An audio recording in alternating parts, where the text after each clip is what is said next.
Have you ever been in a situation where you desperately needed to hold your pee, maybe during a long car trip, in the middle of an important meeting, or in a packed movie theater watching that 3-hour blockbuster with a giant cup of soda? That growing sensation of pressure, the discomfort that intensifies with each passing minute, and that internal struggle between your body's urgent need and the social circumstances preventing you from addressing it. This is a universal experience that practically all of us face at some point, but few truly understand what's happening inside their body during these moments of resistance. More importantly, few know that this seemingly harmless habit might be silently damaging their urinary health in the long run. Hello, I'm Dr. Robert Williams, a urologist with over 17 years dedicated to studying and treating urinary tract problems. Throughout my career, I've observed an alarming increase in the number of patients suffering from chronic urinary issues that could have been prevented with simple changes in daily habit. One of the most common and frequently ignored is precisely the habit of regularly holding your urine. Today, I'm going to share with you what really happens inside your urinary tract when you hold your pee, revealing mechanisms that most doctors don't explain to their patients. I'll show how this habit can contribute to 5 serious health problems, but I'll also discuss 5 situations where you might need to safely hold your urine, and finally, share practical strategies for keeping your urinary system healthy even when a bathroom isn't immediately available. We're not just talking about comfort, but about preventing conditions that can significantly impact your quality of life. Before we dive deeper into this important topic, I'd like to know where you're watching this video from. Leave your city in the comments and let me know if you frequently need to hold your urine in your daily life, and if you value practical health information that's rarely discussed openly. Give this video a thumbs up right now and subscribe to the channel to receive more content like this, designed to help you make informed decisions about your daily health. Now let's get to what really happens when you hold your pee. First, I want to clarify a common misconception about holding your urine. Many people believe that your bladder can easily burst if you hold your urine for too long. In reality, the bladder is an extremely elastic and strong muscular organ, designed to expand significantly. A spontaneous bladder rupture is extremely rare in healthy individuals and usually only occurs in cases of severe trauma or after complicated urological surgeries. However, this doesn't mean that regularly holding your urine is harmless. The real problems are much more subtle and cumulative, developing over time through mechanisms I'll explain today. I understand that we've all faced those moments of intense discomfort when we need to use the bathroom but simply can't at the moment. The sensation of urgency, the difficulty concentrating on anything else, and the immense relief when we finally get to urinate. These experiences are universal, and I want you to know that you're not alone if you regularly find yourself in these situations. What's important is understanding what's happening with your body during these moments and how to minimize potential long-term damage. I'd like to take a brief pause now to ask, have you ever felt that uncomfortable pain in your lower abdomen after holding your pee for too long? Or perhaps noticed that you need to urinate much more frequently after a day when you held your urine multiple times? Share your experience in the comments below. You can simply write, "Yes, this happens to me frequently," or share specific situations where you regularly have to hold your urine. Your stories not only help others realize they're not alone in this experience, but also help me better understand the common circumstances where people face this challenge, allowing me to create even more relevant content in the future. Now, let's understand exactly what happens inside your body when you hold your urine. The process begins in your kidneys, which continuously filter your blood, producing urine that flows through the ureters to your bladder. The bladder is essentially a muscular reservoir that expands as it fills. In a typical adult, the bladder can comfortably store between 10 to 14 ounces of urine. When urine reaches approximately 7 ounces, sensitive receptors in the bladder wall send signals to the brain, creating the first mild sensation that you need to urinate. This is the ideal time to find a bathroom, but we often ignore this first signal. As the bladder continues to fill, reaching 10 to 14 ounces, the signals intensify and urgency increases. This is where your body's first line of defense kicks in. The internal urethral sphincter, an involuntary muscle, and the external sphincter, which you consciously control, work together to keep urine retained. When you consciously decide to hold your urine,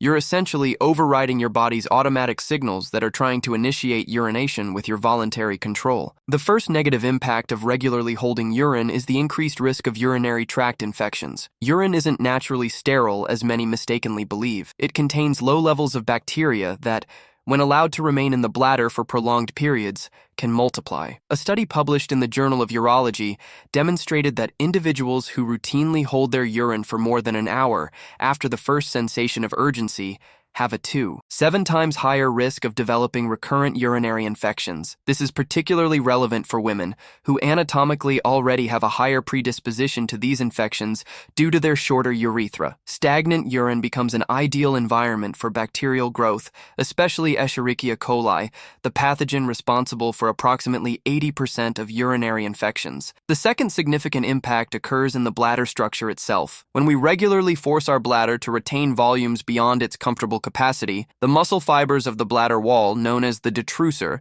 begin to stretch excessively. Initially, the bladder compensates for this stretching by increasing its musculature, similar to how our muscles respond to exercise. However, over time, this constant overload can lead to a condition called overactive bladder or detrusor hyperactivity. Researchers at the University of Pittsburgh documented that people who habitually hold their urine for prolonged periods over years showed structural changes in their bladder walls, resulting in involuntary contractions and urinary urgency even when the bladder isn't completely full. Essentially, the bladder muscle develops a memory of being constantly stretched and begins to behave abnormally. The third concerning impact involves vesicoureteral reflux. Under normal conditions, urine flows in one direction, from the kidneys to the bladder. However, when the bladder is excessively full and under pressure, reflux can occur, where urine is forced back toward the ureters and potentially to the kidneys. This phenomenon is more common in children with anatomical anomalies, but recent research from Harvard Medical School suggests that adults who chronically retain large volumes of urine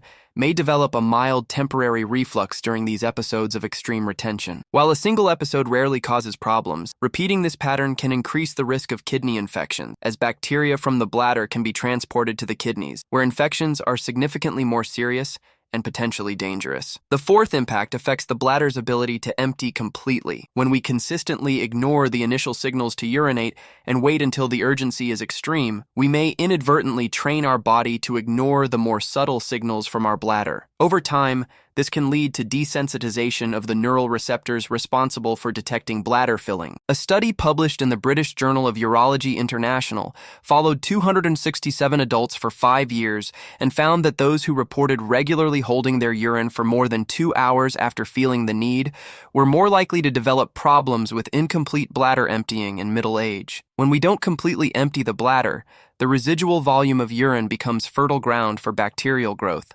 perpetuating a cycle of recurrent infections. The fifth impact, often ignored even by healthcare professionals, involves the formation of urinary calculi or kidney stones. When we retain urine for prolonged periods, the minerals naturally present in urine have more time to crystallize and aggregate. Researchers at the University of California in San Francisco found a correlation between postponed urination habits and higher incidence of urinary stones in a study with 2,184 participants. The study documented that individuals who routinely held their urine for more than 3 hours showed a 23% increase in the formation of mineral crystals in urine, direct precursors to kidney stones. For people who already have a predisposition to kidney stones, this habit can significantly increase their risk. Despite these significant risks, there are specific situations where holding urine for a limited period may be necessary and relatively safe for people with healthy urinary tracts. The first situation is during long trips when bathroom access is limited. In these cases, the key is proper preparation, moderating fluid intake in the 2 hours before the trip, but without reaching dehydration,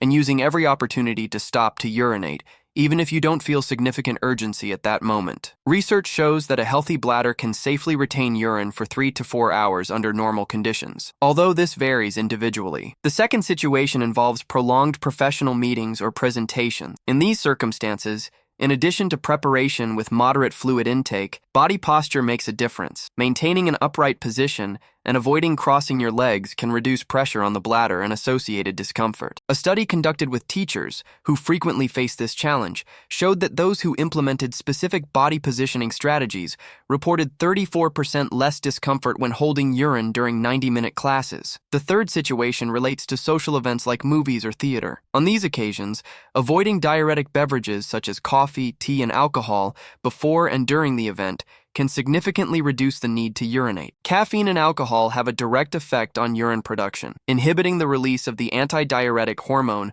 that normally helps your kidneys conserve water. A study published in the Journal of Caffeine Research documented that a single cup of coffee can increase urine production by up to 30% in the following 2 hours, compared with the same amount of water. The fourth situation involves travel to unfamiliar places where the safety or hygiene of bathrooms is questionable. In these cases, products such as female urination devices and antibacterial wipes for cleaning can be practical alternatives to avoid holding urine for too long. Travelers' health organizations recommend prioritizing urinary health even in uncomfortable situations, as the complications of a urinary infection can be particularly problematic during travel. The fifth situation includes sleep periods. Naturally, we retain urine during sleep, and for most healthy adults, this doesn't represent a problem. During sleep, urine production decreases significantly due to increased release of the antidiuretic hormone, and the bladder also operates under different neurological control. However, waking up once during the night to urinate is considered normal, especially after age 50. If you frequently wake up multiple times to urinate, this may indicate other problems such as sleep apnea, diabetes, or prostatic hyperplasia in men, and deserves medical evaluation. Now let's move on to practical advice that can help maintain your urinary tract healthy, even when you occasionally need to hold your urine. First, practice what urologists call scheduled voiding. Instead of waiting until you feel urgency, try to urinate every 3 to 4 hours during the day, regardless of whether you feel the need. This simple habit trains your bladder to operate on a predictable cycle and prevents overstretching. A clinical study with 342 participants showed that implementing a regular urination schedule reduced episodes of extreme urgency by 47% after just 3 weeks of consistent practice. Smart hydration is another crucial strategy. Contrary to popular belief, drastically reducing fluid intake to avoid frequent urination isn't healthy and can lead to concentrated urine, irritating the bladder and increasing the risk of infections and stones. The smarter approach is to distribute your fluid intake throughout the day, avoiding large volumes at once, especially before situations where bathroom access will be limited. Additionally, limit diuretic beverages like coffee, tea, and alcohol, particularly in the hours preceding periods without bathroom access. Pelvic floor strengthening exercises, often associated with postpartum female health, are actually beneficial for all genders and ages when it comes to urinary control. Known as Kegel exercises, they strengthen the muscles that help control urine flow. A regular program of these exercises not only improves your control when you need to temporarily hold urine, but can also prevent future incontinence problems. A study published in the journal Urology showed that patients who performed Kegel exercises regularly for 6 months demonstrated a 68% improvement in bladder control and reduced episodes of severe urgency. Another practical piece of advice involves body posture during urination. When you finally reach the bathroom after holding urine for some time, resist the temptation to urinate hastily. Give your body time to completely relax the pelvic floor muscles, allowing complete emptying of the bladder. For women, sitting with feet flat on the floor and the body slightly leaning forward maximizes bladder emptying. For men, standing without tension in the abdominal muscles allows optimal flow. An imaging study conducted at Leiden University demonstrated that these optimized postures resulted in an average reduction of 1 ounce in residual urine volume after urination. Finally, be attentive to signs of urinary problems that may indicate complications from habitually retaining urine. Symptoms such as persistent lower abdominal pain, increased urinary frequency, sudden urgency without apparent cause, or any blood in urine deserve immediate medical evaluation. Especially after periods where you needed to hold urine repeatedly, such as during a long trip, observe any changes in the following days. Detecting problems early allows simpler and more effective treatment. To conclude, I want to emphasize that our urinary tract is a sophisticated system designed to function regularly and without interruption. While occasionally holding urine is inevitable in modern life, making it a frequent habit can lead to complications that significantly affect your quality of life. The good news is that by implementing the strategies we discussed today, you can protect your urinary health even when circumstances require some temporary retention. Remember, your body sends those initial signals of needing to urinate for a good reason. Respecting them whenever possible is one of the simplest and most effective ways to care for your long-term health. If you found value in the information shared today, please give this video a thumbs up and subscribe to the channel for more content that demystifies important aspects of health that are rarely discussed openly. Your urinary health profoundly affects your quality of life, and I'm committed to bringing evidence-based information that can make a real difference in your daily life. If you have specific questions about urinary health or suggestions for future videos, leave them in the comments below. I'm Dr. Robert Williams, and I'm here to help you better understand and care for your body, an extraordinary system that deserves all our attention and respect. Before we part ways, I want to extend a sincere invitation for you to join our health community. If this video brought you valuable information about what really happens when you hold your pee, consider subscribing to the channel. Each week, I address important health topics that often go unnoticed in our busy daily lives. As a physician, I know that small adjustments in our daily habits can make an extraordinary difference in our long-term quality of life, and my commitment is to share this knowledge with you in a clear and accessible way. By subscribing, you'll not only have access to specialized content about urinary, digestive, and general health, but will also become part of a community that values medical knowledge based on evidence. Many of my videos are created from questions I receive in the comments, so your participation really shapes the content I produce. Click the subscribe button now, hit the notification bell, and let's build healthier habits together based on quality information. Your body thanks you for every small step you take toward a healthier and more comfortable life.